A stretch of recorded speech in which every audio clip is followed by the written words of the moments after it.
Oi, tudo bem? Bom, hoje, 4 de setembro, nós fomos surpreendidos por essa notícia aqui, ó.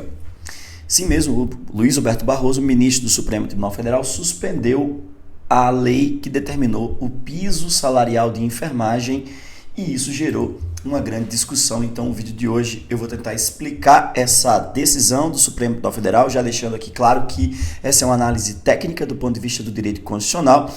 E ela serve se você tem qualquer interesse em estudar direito constitucional, se você tem interesse em entender os temas relevantes que circulam aí à sua volta sob o ponto de vista técnico, servem para ajudar você a compreender um pouco mais, longe de qualquer tipo de debate político. A gente vai tentar aqui raciocinar e compreender o que é que se passou, o que é que está por trás da decisão e como é que a gente pode explicar essa decisão. Então, se você, por exemplo, tem interesse em direito constitucional, vai fazer exame da OAB, ou mesmo é um profissional de enfermagem, ou conhece alguém profissional de enfermagem, já deixa o like aqui nesse vídeo, compartilha esse vídeo com alguém. Se você não conhece o nosso canal no YouTube, se inscreve aí no canal. Vamos lá, que sempre tem conteúdo, toda semana estou lançando um vídeo para explicar um tema de interesse geral. Bom, eu estou aqui com a decisão judicial, que eu acho que é importante que a gente diga que nós estamos diante de uma decisão judicial do Supremo Tribunal Federal, que foi proferida numa ação direta de inconstitucionalidade, que é a ADI 7222, originária do Distrito Federal. A ADI 7222 discutiu a lei que instituiu o Piso Nacional de Enfermagem, que é a Lei 14.434 de 2022. Uma explicação muito rápida para quem precisa entender a prévia sobre isso, ou seja, o que antecede tudo isso. Uma lei, quando ela é aprovada pela Casa Legislativa, e a gente está falando de Casa Legislativa aqui, se for uma lei municipal, a Câmara Municipal, se for uma lei estadual, a Assembleia Legislativa, se for uma lei federal, o Congresso Nacional, quando a lei é aprovada por essas casas legislativas, nós presumimos sempre que essa lei ela é constitucional. Por que a gente tem essa presunção de constitucionalidade? Porque dentro desses ambientes onde a lei é produzida, existem instrumentos de controle de qualidade da constitucionalidade dessas leis. Então, o próprio Poder Legislativo que faz a lei pode verificar se a lei é ou não constitucional e ali nem deixar aprovar uma lei se, por exemplo, ela violar a Constituição. Além disso, depois que uma lei é aprovada pela Casa Legislativa, ela segue para a sanção do chefe do Poder Executivo. Se for no município, um prefeito, se for no governo do estado, o governador, se for no âmbito federal, Presidência da República. Nesse momento em que chega nas mãos do chefe do Executivo, nós temos ainda um outro momento de controle e constitucionalidade, onde o chefe do Poder Executivo, se entender que a lei é constitucional ou inconstitucional, ele pode, por exemplo, estabelecer o veto ou sancionar a lei. Portanto, quando as leis saem desse processo de elaboração, nós presumimos que elas são leis constitucionais. Porém, essa é uma presunção relativa. A gente simplesmente acredita que são constitucionais. Mas é possível questionar, perguntar se elas são mesmo constitucionais. Um dos instrumentos capazes de questionar se uma lei é constitucional ou não é a ação direta de inconstitucionalidade, a ADI, que pode ser ajuizada por qualquer das pessoas que estão em uma listinha, um rol, nós chamamos de rol, em uma listinha no artigo 103 da Constituição Federal. Essa aqui, especialmente essa ADI aqui, vou mostrar para vocês, ó, ela foi ajuizada pela Confederação Nacional de Saúde, Hospitais e Estabelecimentos e Serviços, a CN Saúde. Foi quem provocou o Supremo Tribunal Federal para perguntar se a lei que estabelece o piso nacional de enfermagem, da atividade de enfermagem no Brasil, era uma lei constitucional ou não. Aqui uma coisa importante. Quando alguém ajuiza uma ação direta de inconstitucionalidade, bate na porta do Poder Judiciário e solicita essa análise, o Poder Judiciário não pode deixar de decidir. Essa ação vai ser distribuída para um dos ministros do Supremo Tribunal Federal, aqui no caso foi distribuída para o ministro Luiz Roberto Barroso, e o ministro vai tocar o procedimento até levar a decisão, até levar o processo para julgamento efetivamente no plenário da Corte Constitucional, que é quando estão ali os 11 ministros do Supremo Tribunal Federal. Antes de proferir, de colocar, de submeter o tema à discussão no plenário, o ministro pode ser provocado a decidir sobre alguma coisa, e é isso que nós estamos aqui discutindo aqui nesse momento. Olha só, foi solicitado do ministro Luiz Roberto Barroso uma medida cautelar nessa ação direta de inconstitucionalidade. Está aqui em cima, aqui, vocês podem ver ela aqui, ó. Medida cautelar foi solicitada nessa ação e, portanto, o ministro Luiz Roberto Barroso foi provocado a decidir sobre isso. Bom, essa é a introdução, pessoal. Vocês me desculpem, mas para explicar um tema dessa importância aqui, não adianta só chutando os pés na porta e já explicando. A gente precisa fazer uma introdução aqui para vocês entenderem do que se trata. Estamos diante de uma provocação do Supremo Tribunal Federal feita pela Confederação Nacional de Saúde, perguntando se a lei que estabeleceu o piso nacional de enfermagem era uma lei constitucional ou não. Vamos lembrar que essa lei é a Lei 14.434 de 2022, que estabeleceu piso de enfermagem para quem trabalha no regime CLT, para quem trabalha no serviço público estadual, federal e para quem trabalha no serviço público estadual e municipal. O que eu vou explicar aqui nesse vídeo, que eu espero que esse vídeo não fique muito longo, se ficar, eu espero que vocês me desculpem, mas o tema é importante, é somente essa medida cautelar. Eu não vou explicar o que foi que a categoria alegou lá, a confederação alegou para dizer que essa lei é inconstitucional. Eu vou até tocar em alguns pontos sobre isso, mas eu vou explicar mesmo como é que o Luiz Roberto Barroso suspendeu essa lei, por que ele suspendeu. Uma coisa importante aqui, logo no comecinho da decisão, o ministro Barroso deixa claro que ele tem consciência sobre o tema que está envolvido. Ele fala assim, as questões constitucionais postas nessa ação são sensíveis. De um lado, encontra-se o legítimo objetivo do legislador de valorizar os profissionais que, durante o longo período de pandemia da Covid, foram incansáveis na defesa da vida e da saúde dos brasileiros. De outro, estão os riscos às autonomias dos entes federativos, os reflexos sobre a empregabilidade do setor, a subsistência de inúmeras instituições hospitalares e, por conseguinte, a própria prestação de serviços de saúde. Atenção, uma coisa aqui importante. Não é que Luiz Roberto Barroso está preocupado somente com essas coisas. O que ele faz aqui no início da decisão é dizer assim, eu estou diante de um tema que envolve esses debates. Essas alegações aqui foram colocadas pelo autor na petição inicial. Foi o autor quem disse, é importante considerar que a gente está diante de uma lei que valoriza uma categoria profissional, mas ao mesmo tempo uma lei que tem impactos na saúde financeira dos entes federativos, que vão ter que pagar esse novo piso, e uma lei que pode gerar algum tipo de demissão, de precarização do emprego. Ele coloca isso logo de cara.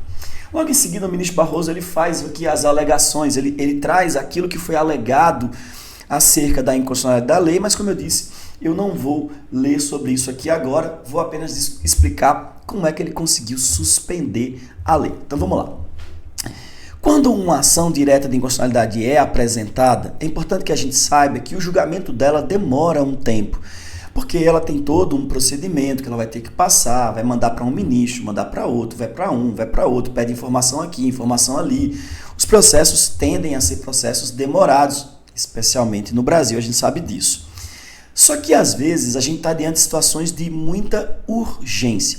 Nessas situações de urgência, processualmente, se pode requerer do juízo uma medida assecuratória,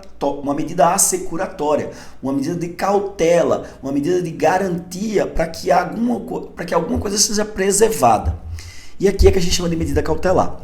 Para que um juiz, um julgador, decida sobre a medida cautelar, ele analisa 2 requisitos. Atenção. Primeiro requisito, ele analisa se existe probabilidade do direito. O que é isso? Rapidamente. É como se ele perguntasse assim, será que as argumentações, será que os argumentos que estão aqui na minha frente são prováveis, fazem sentido, vão mesmo gerar frutos lá na frente? Essa é a primeira parte que ele vai ter que analisar. Então, se ele analisar isso e perceber, parece que os argumentos são sólidos, parece que faz sentido o que está se alegando, nós vamos para o segundo requisito. O segundo requisito é o seguinte, ok, mesmo sendo provável que eles tenham razão, Será que eles não poderiam esperar? E aí passa-se ao segundo requisito que nós chamamos de perigo da demora. Portanto, são esses dois requisitos que orientaram ali o ministro Roberto Barroso para saber se ele iria suspender a aplicação da lei ou não. Ele estava toda hora tentando decidir o seguinte: a lei foi objeto de questionamento numa ADI. Essa ADI vai demorar para ser julgada. Me pediram para apreciar a medida cautelar. Para eu dizer que a lei vai continuar valendo ou suspender a lei, eu vou analisar esses dois requisitos. É provável que o direito exista? Ou seja, existe probabilidade do direito? E segundo, será que não dá para aguardar? Será que não dá para esperar? E aí, para analisar esses dois requisitos, eu vou rapidamente mostrar a vocês aqui uma partezinha que eu acho que ajuda a gente a entender um pouco dessa movimentação que passou pela cabeça do examinador do nosso Luiz Roberto Barroso na hora que ele tinha que fazer essa análise. Eu vou mostrar para vocês aqui. Em algum momento, Luiz Roberto Barroso foi analisar sobre a possibilidade de se esperar. Vou me tirar aqui um pouquinho da tela para vocês poderem ver. Ó. Ele diz assim, ó, o requerente e a parte das entidades solicitaram ingresso no feito na qualidade amici curiae, apontam uma série de efeitos práticos adversos que decorreriam da aplicação dos pisos salariais definidos na Lei 14.334. Dois deles merecem destaque por sua gravidade e pela sua verossimilhança de sua ocorrência. Veja que ele está dizendo o seguinte, ó, foram apontados para mim dois motivos para eu suspender a lei. Vários motivos, na verdade. Aí ele fala assim, dois desses motivos me parecem graves e possíveis de acontecer. E quais foram esses dois requisitos das situações? Ele colocou assim, ó, disse lá ele, o risco de demissões em massa de profissionais de enfermagem, notadamente no setor privado, e o prejuízo à manutenção da oferta de leitos, serviços hospitalares, inclusive no SUS. De novo, não é que ele está dizendo que isso vai acontecer. Ele está dizendo que esses foram dois argumentos que foram apontados pelo autor, por quem ajuizou a ação, que na visão dele parecem ser argumentos, bom, pode ser que isso aconteça mesmo, é razoável. Mas lembrem que não adianta só alegar. O autor ele precisa alegar e fazer alguma prova disso, ele tem que provar. Será que ele tem alguma prova de que isso pode acontecer? Olha mais embaixo aqui, ó. O Luiz Roberto Barroso diz o seguinte, pesquisa realizada pela autora da ação, juntamente com a CMB, a Associação Brasileira de Medicina Diagnóstica, a Federação Brasileira de Hospitais e a Associação Nacional de Hospitais Privados, entrevistou 2.511 instituições hospitalares entre 19 a 23 de agosto para questionar as medidas a serem adotadas para o cumprimento dos pisos salariais. Como resultado, olha que interessante, 77% delas responderam que precisarão reduzir o corpo de enfermagem. 65% terão de reduzir o pessoal, entre outras áreas. 51% disseram que reduzirão o número de leitos. A parte das informações coletadas, estima-se que 80 mil profissionais de enfermagem serão demitidos e 20 mil leitos serão fechados em todo o país. Veja, de novo, o Barroso está analisando os argumentos postos. Ele não está dizendo que ele entende que isso vai acontecer, sendo que isso foi argumentado para ele e foi mostrado numa pesquisa. Bom, diante desse cenário e dessa situação, o Barroso, que é o ministro relator da causa, ele passa a apreciar o pedido liminar e analisar os dois fundamentos, os dois requisitos que eu acabei de falar. É provável que essa lei seja inconstitucional? 2. É provável que se eu não deferir essa suspensão da lei, isso vai gerar algum tipo de impacto que eu não consigo reverter? Algum prejuízo que eu não consigo reverter? Para essas duas perguntas, o Barroso respondeu positivamente.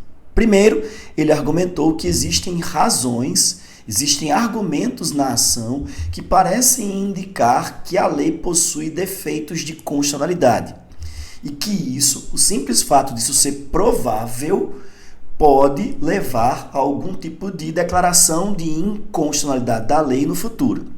Segundo, quanto ao perigo da demora, ele justificou que a lei já estaria entrando em vigor e que, se isso não fosse feito agora, gerariam alguns prejuízos que foram demonstrados na petição inicial.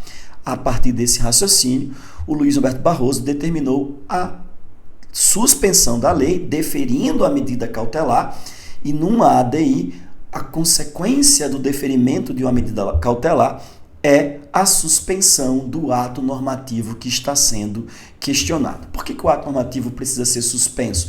Ele é suspenso porque, se não houver a suspensão, ele continua produzindo os seus efeitos, mesmo tendo sido objeto de questionamento na ADI, e se depois, lá no final, a ADI for julgada inconstitucional, durante todo esse tempo que foi produzido efeitos à lei, não dá mais para reverter, não dá mais para levar mais em conta, e os prejuízos que ela causou, que eventualmente podem causar, não serão mais revertidos. Então, por conta disso, o ministro decidiu pelo deferimento da medida cautelar. E ele diz mais aqui, só para a gente destacar, ele fala assim, embora ainda não hajam dados oficiais sobre as demissões no setor, tendo em vista que a lei sequer completou seu primeiro mês de vigência, as entidades representativas do setor são unânimes em afirmar que a dispensa de funcionários será necessária para equacionamento dos custos.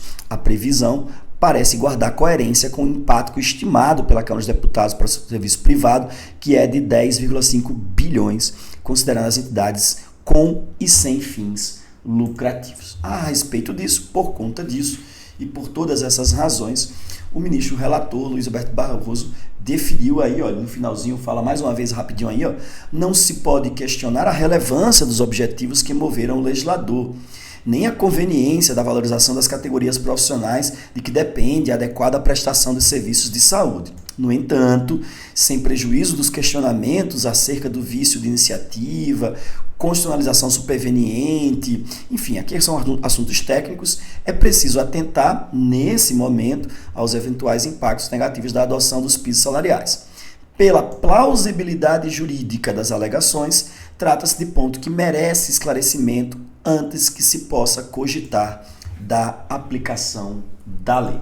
E aí ele decide, pedindo informações à União, estados, municípios e as entidades privadas sobre os impactos da lei, para que ele possa apreciar isso, e a lei segue agora para ser decidida dentro da ADI de forma definitiva pelo Supremo Tribunal Federal no seu plenário, para dizer se a lei, afinal, é constitucional ou inconstitucional. Enquanto isso, perdurando os efeitos dessa medida cautelar, nem as categorias profissionais, ou seja, nem os hospitais particulares precisam pagar o piso salarial dos enfermeiros, dos profissionais de enfermagem, nem no serviço público esse piso salarial passa a ser exigível em razão da suspensão da lei por medida cautelar proferida na ADI 7222, de autoria do ministro Luiz Roberto Barroso.